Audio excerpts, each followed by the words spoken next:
Hi, wrestling fans. Thanks for clicking the Dreaded D-Rose report. Happy New Year's to you people that's looking at it tomorrow.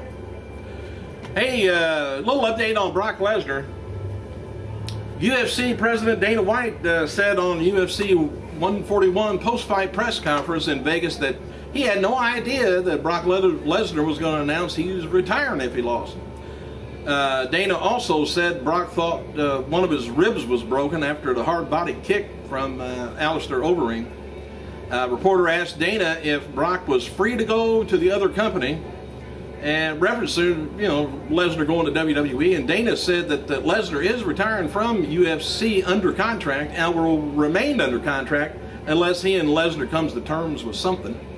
And Dana said that he doesn't think Lesnar should retire, but won't argue with a man who wants to retire.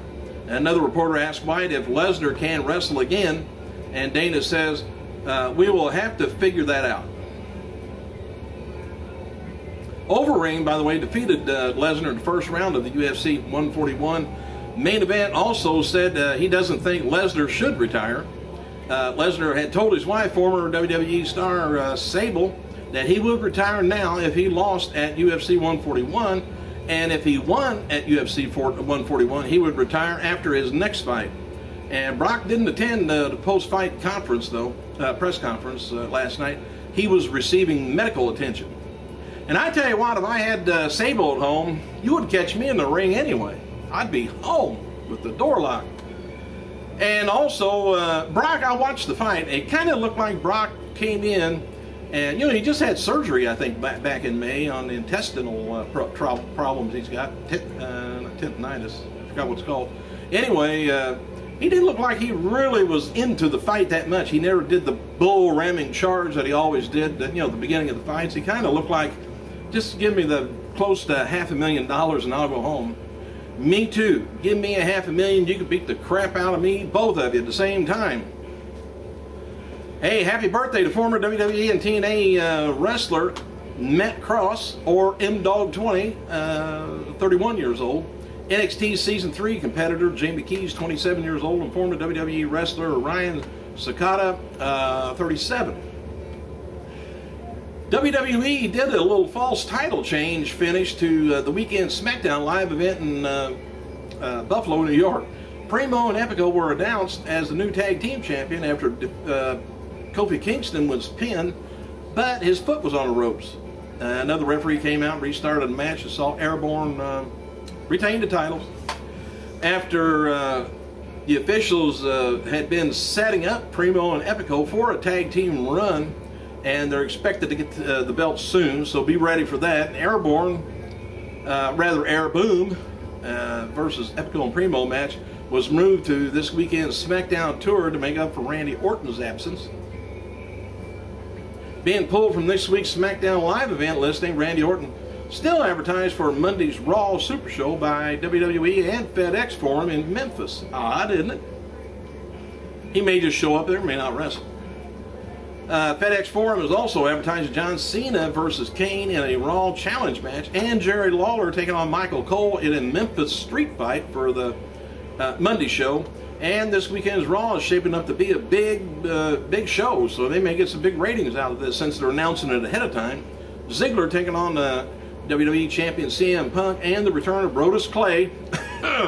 You think so?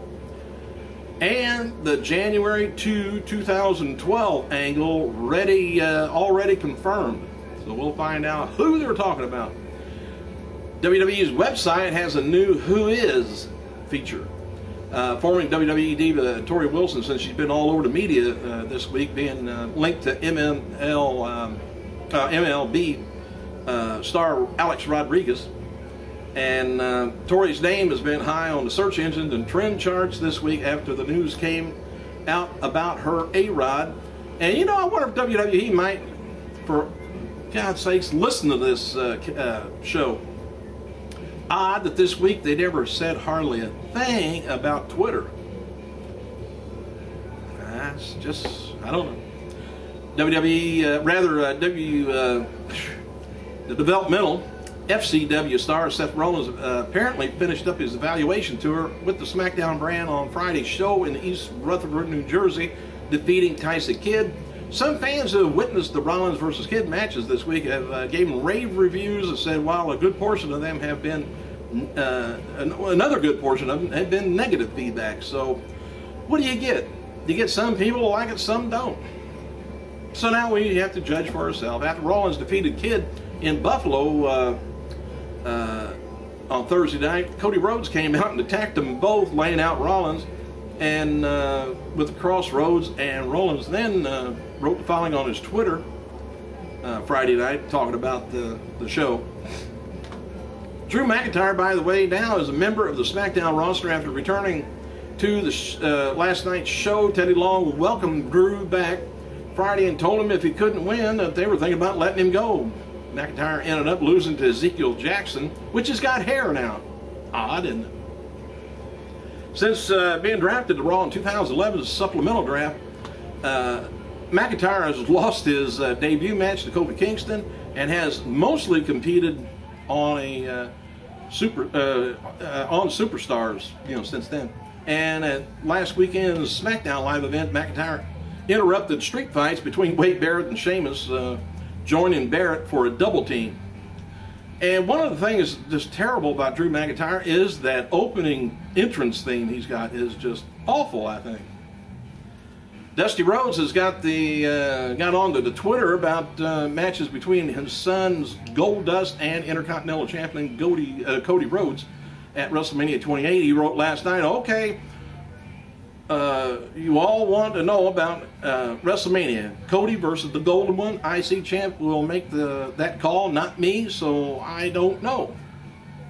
Dustin Rhodes, by the way, appeared last night on SmackDown without Goldust gear. Stood up from his former partner Booker T, and after Cody accepted Booker's challenge for next week's SmackDown, the segment ended with Cody laying out his brother Dustin on the mat, if you didn't see it.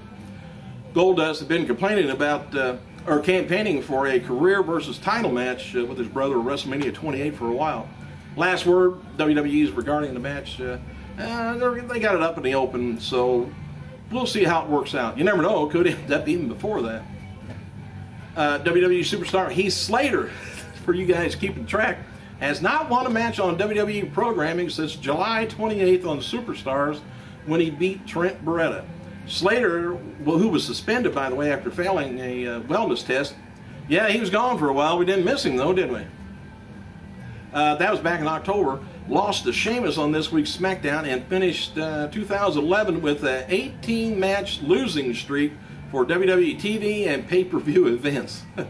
Atta boy, get that record going. Hey, maybe the Colts, they just about beat you. All right, the suspension, losing streak were clearly Slater's only trouble. Back in June, though, in Atlanta, security guard